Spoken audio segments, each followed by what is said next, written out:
Today, once again, I'll be delving into the gift that keeps on giving, the bizarre world of gender ideology. So broadly speaking, we have the members of the TQ cult, the men who think they're women and women who think they're men, although with women it's more likely that it's a severe mental health problem, often autism, which have been misdiagnosed. With men, it's more common that they're just cross-dressing perverts.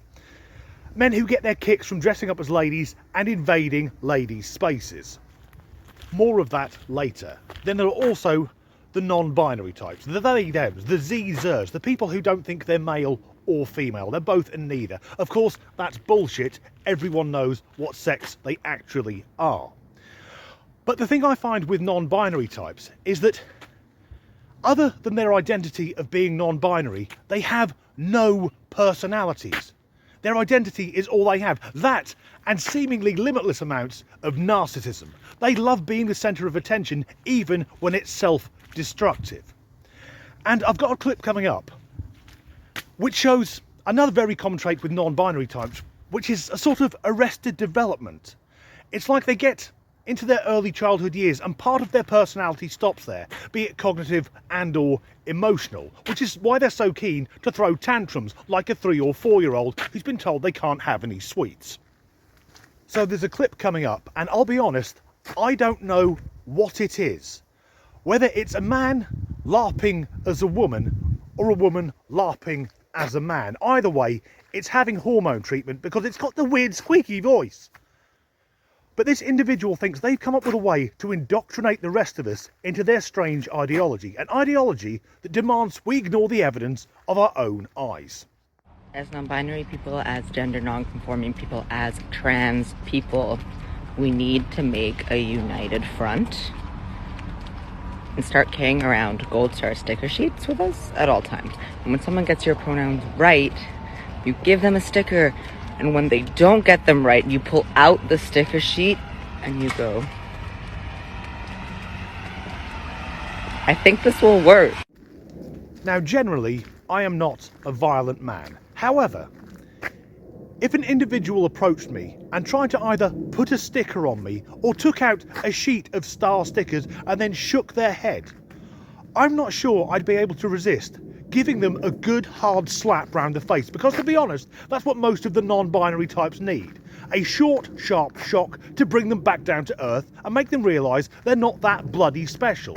But we see here the way that individual wants to infantilise everyone else, to bring them down to their level. In fact, to make normal people more infantilised, because that person, they are the authority figure, giving out the stickers saying, yes, now you think correctly. But it's amazing just how tone deaf this individual is. Because yes, giving little children stickers of stars, that's absolutely fine. But if we have an adult approaching another adult to put a star on them, well, that went on in Germany during the 1930s and 40s. The National Socialist Party, better known as the Nazis, put the Star of David onto the Jews, firstly to identify and harass them, and sadly we all know where that story ends. Yet in a strange way it doesn't really surprise me, because gender ideology is so similar to fascist ideology. And you may be thinking, Danny, you've taken leave of your senses, but hear me out. First of all, both ideologies are absolutist. They require their followers to believe everything and question nothing. Secondly, they're based on superiority. The Nazis, the Aryans, thought they were the master race. And as we'll see, many trans women think they are superior to actual women. Thirdly, both ideologies are based on lies. Hitler lied to the German people all the time. And gender ideologues, they say things like trans women are women, which of course they aren't, in the same way that seahorses aren't horses and hot dogs aren't dogs. And finally, trans rights activists and Nazis absolutely love violence. Yes, trans rights activists, TRAs, absolutely love kicking the shit out of people, in particular women and also gays and lesbians. The L's and G's of the LGBTQ, the very people whose movement they've hijacked in the same way that the Nazis hijacked the German political system. Look at any large trans rally and there will be large numbers of people acting like members of the SA, the Nazis' brown shirts. Of course, the brown shirts were eventually murdered by the SS. So maybe there's hope for the future. Of course, another thing the Nazis did at the beginning of their reign was to paint graffiti on Jewish businesses so that sick, real Germans wouldn't do business with them. So last weekend, in San Francisco, the wokest city on earth, an art gallery was hosting an exhibition of feminist art. And this is what happened to it. Painted on the windows, "No turfs on our turf." A turf, of course, is a trans-exclusionary radical feminist. These crazy women who have the idea that women should have rights and that men cannot be women. No turfs on our turf. Effectively, get out of our area. Very similar to get out of our country. And that isn't a one-off. Every trans rights rally has plenty of turf-hating bigots. Like, I was going to say this man, but you don't know these days. Millions of dead turfs.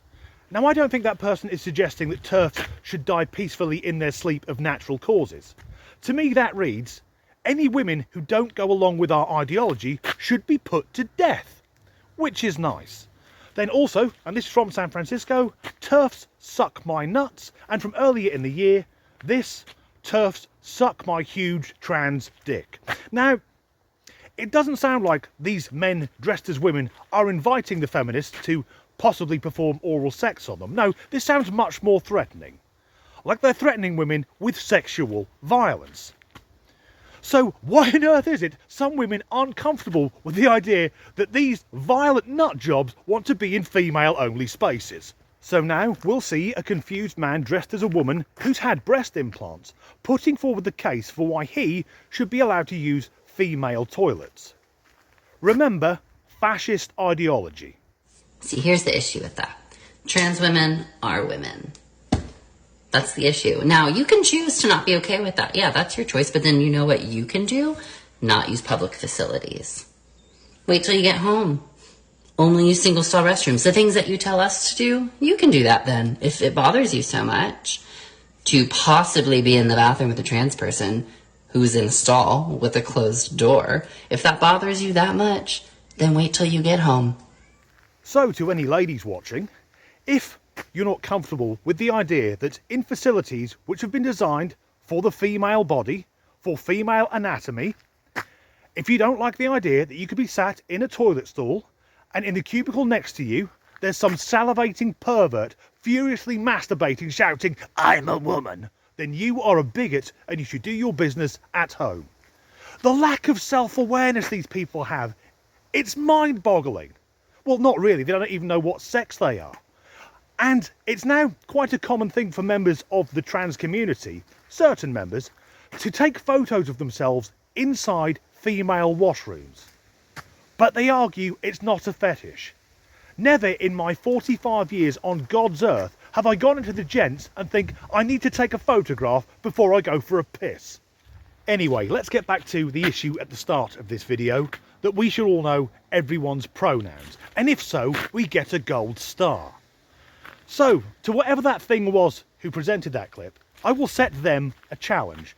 Coming up is another clip, and I don't think it's enough to just know someone's pronouns. We should know a bit about them, a bit about their personality. I will put money on it, not even that thing at the start of the video would be able to name all of these. I'm Cody, pronouns em, ers, or zem, zers, or really any neo pronouns that aren't ze, her, hers. I am a white, transmasculine, femme, non-binary, temporarily mostly able-bodied, neurodivergent, obsessive-compulsive, chronically ill, culturally Jewish, Unitarian Universalist, non-monogamous, demi-low romantic, gray demi-bisexual, survivor of acute and complex trauma, millennial, and cat parent in mental health recovery. Did everyone get all them? What the in hell was that? That's someone just naming everything they can that they can apply to themselves. Or rather, naming everything that they can use to make themselves appear more of a victim. Like I said at the start of this video, it's an endless amount of narcissism. And the final comment in mental health recovery. No, you are not. If you are watching this video, strange person from the clip, If you're seeing a therapist, sack them because they're crap. And if you aren't, start seeing one now. To everyone else, the strange thing I like about these types of videos is it makes me feel so normal. As ever, thanks for watching.